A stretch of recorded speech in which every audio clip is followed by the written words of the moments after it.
Pemberlakuan pembatasan kegiatan masyarakat yang saat ini telah dilakukan oleh pemerintah sebagai akibat penularan COVID-19 yang semakin mengkhawatirkan membuat pengusaha menjadi merugi.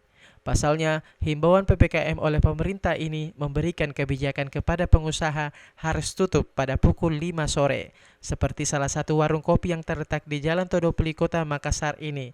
Ia telah mendapatkan surat edaran dari pemerintah terkait PPKM darurat ini yang memaksa menutup warkopnya pada pukul 5 sore.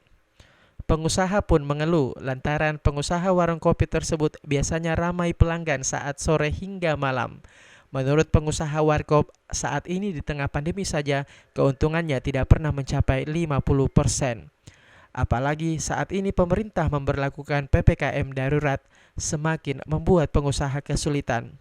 Kalau saya sih seharusnya pemerintah harus menjelaskan lebih spesifik terkait aturan ini, karena kan pemasukan kami pemilik warkop itu yang buka pagi kemudian tutup sore itu sangat terbatas untuk pemasukan, apalagi kan lain pelayan yang akan digaji semua itu semua butuh biaya yang besar.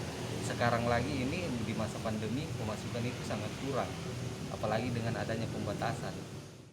Para pengusaha berharap diterapkannya PPKM ini, pemerintah dapat juga memberikan kebijakan kepada para pengusaha, seperti meringankan biaya pajak serta lebih memperhatikan pengusaha-pengusaha yang terdampak pembatasan PPKM darurat tersebut.